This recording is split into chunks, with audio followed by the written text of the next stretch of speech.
എൻ്റെ പേര് മുഹമ്മദ് അഫ്ലേഹ്. വീട് കുറ്റിക്കാട്ടൂർ ആനക്കുഴിക്കര എന്ന് പറഞ്ഞ സ്ഥലത്താണ്.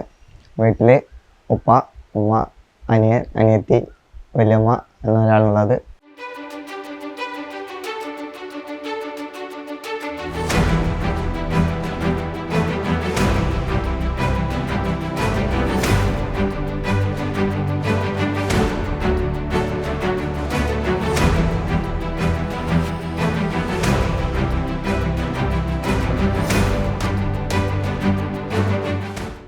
പിന്നെ എന്നെ പറ്റി പറയുകയാണെങ്കിൽ ഞാൻ ഇവിടെ ബ്രില്യൻ്റ് കോഴിക്കോട് സെൻട്രലാണ് പഠിച്ചത്.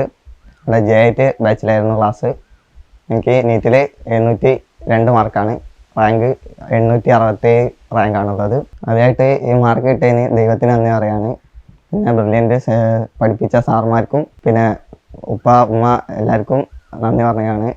പിന്നെ എക്സാമിന് പ്രിപ്പയർ ചെയ്യുമ്പോൾ അത്രയ്ക്കും മാർക്ക് കിട്ടുമെന്ന് ഞാൻ ഒരിക്കലും പ്രതീക്ഷിച്ചിരുന്നില്ല. പിന്നെ എക്സാം കഴിഞ്ഞ് സ്കോർ നോക്കിയപ്പോഴാണ് എനിക്ക് ഏകദേശം മാർക്ക് കിട്ടി നല്ലൊരു സന്തോഷമായത്. പിന്നെ റിസൾട്ട് വന്ന് എക്സെപ്റ്റ് നല്ല മാർക്കും റാങ്കും ഉള്ളതോടെ തന്നെ നല്ല കോളേജ് കിട്ടുമെന്ന് ഒരു വിശ്വാസമുണ്ട്. സബ്ജക്റ്റിനെ വെച്ച് പറയുകയാണെങ്കിൽ എനിക്ക് കെമിസ്ട്രി കുറച്ച് വീക്കായിരുന്നു. അപ്പോൾ ഞാനത് ഓവർകം ചെയ്യാൻ വേണ്ടി ചെയ്തത്, അതായത് ഈ ഓർഗാനിക് കെമിസ്ട്രി ഒക്കെ വരുമ്പോൾ ഞാൻ ഓരോ ഇക്വേഷൻസും വേറെ വേറെ എഴുതി വെക്കും. റിയാക്റ്റൻറ്റും റിയേജൻറ്റും അതിൻ്റെ കാറ്റലിസ്റ്റ് കാര്യങ്ങളൊക്കെ ഞാൻ വേറെ വേറെ എഴുതി വെക്കാറുണ്ടായിരുന്നു. പിന്നെ അതുമാത്രം ഒന്ന് എക്സാമിൻ്റെ തലേ ദിവസമൊക്കെ റിവൈസ് ചെയ്യും. അങ്ങനെയാണ് ഞാൻ ഓർഗാനിക് കെമിസ്ട്രി ഡീൽ ചെയ്തത്. പിന്നെ ഫിസിക്സ് കുറേ ക്വസ്റ്റ്യൻസ് ചെയ്യുക, അങ്ങനെയാണ് ഡീൽ ചെയ്തത്. ബയോളജി പിന്നെ എളുപ്പമായിരുന്നു, കുറേ NCERT വായിക്കുക, അതാണ് ചെയ്തത്. മോഡൽ എക്സാമിൻ്റെ സമയത്തൊക്കെ എനിക്ക് റാങ്ക് വരൽ 1000 സംതിങ് റേഞ്ചിലാണ് റാങ്ക് വരൽ. അപ്പോൾ ഒരു ടെൻഷൻ ഉണ്ടായിരുന്നു, ബ്രില്യൻറ്റിൽ ഇത്രയ്ക്ക് റാങ്ക് ആകുമ്പോൾ എക്സാം മൊത്തമായിട്ട് വരുമ്പോൾ നല്ല റാങ്ക് കുറയുമെന്നുള്ളൊരു ടെൻഷൻ ഉണ്ടായിരുന്നു. പക്ഷേ പ്രശ്നമൊന്നുമില്ലാതെ ഇതായി. ബ്രില്യൻറ്റിനെ കുറിച്ച് പറയുകയാണെങ്കിൽ ബ്രില്യൻറ്റിലെ ക്ലാസ് കാര്യങ്ങളൊക്കെ വളരെ നല്ല ക്ലാസ്സാണ്.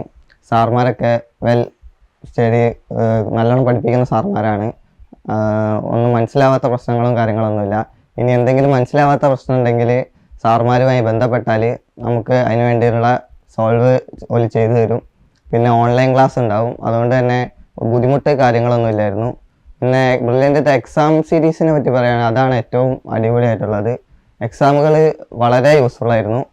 എല്ലാ വീക്ക്ലി എക്സാമും മോഡൽ എക്സാമുകളൊക്കെ വളരെ നല്ല എക്സാമുകളായിരുന്നു. അതുകൊണ്ട് തന്നെയാണ് എനിക്ക് റാങ്ക് കിട്ടിയതെന്ന് ഞാൻ കുറച്ച് വിശ്വസിക്കുന്നുണ്ട്. എനിക്ക് ഇപ്പം ക്യാമ്പസുകളിൽ ചേരാൻ താല്പര്യം എന്ന് പറഞ്ഞാൽ ഞാൻ ജിപ്മറായിരുന്നു ഉദ്ദേശിച്ചത്. പക്ഷേ ജിപ്മറ കിട്ടുമെന്നറിയില്ല. പക്ഷേ രണ്ടാമത്തെ ഓപ്ഷൻ കോഴിക്കോടാണ്. കോഴിക്കോട് കിട്ടാൻ സാധ്യതയുണ്ടെന്ന് വിശ്വസിക്കുന്നു. ഈ 2025 നീറ്റ് എഴുതുന്നവരോട് പറയാനാണെങ്കിൽ പ്രത്യേകിച്ച് പറയാനുള്ളതെന്ന് വെച്ചാൽ ബ്രില്യൻറ്റിലെ ക്ലാസ്സുകളൊന്നും മിസ് ചെയ്യാതെ നോക്കുക. പിന്നെ എക്സാമുകൾ ഒറ്റൊന്നും ഒഴിവാക്കരുത്. എല്ലാ എക്സാമുകളും മാക്സിമം എഴുതാൻ ശ്രമിക്കണം. തെറ്റുകൾ വന്നിട്ടുണ്ടെങ്കിൽ അത് അന്ന് തന്നെ പരിഹരിച്ച് മുന്നോട്ട് പോവുക. ദിവസം എടുക്കുന്ന കാര്യങ്ങൾ അന്നന്ന് തന്നെ പഠിക്കാൻ, കുറച്ച് ലാഗൊക്കെ വന്നാലും അത് മെയിൻറ്റെയിൻ ചെയ്ത് കൊണ്ടുപോവുക.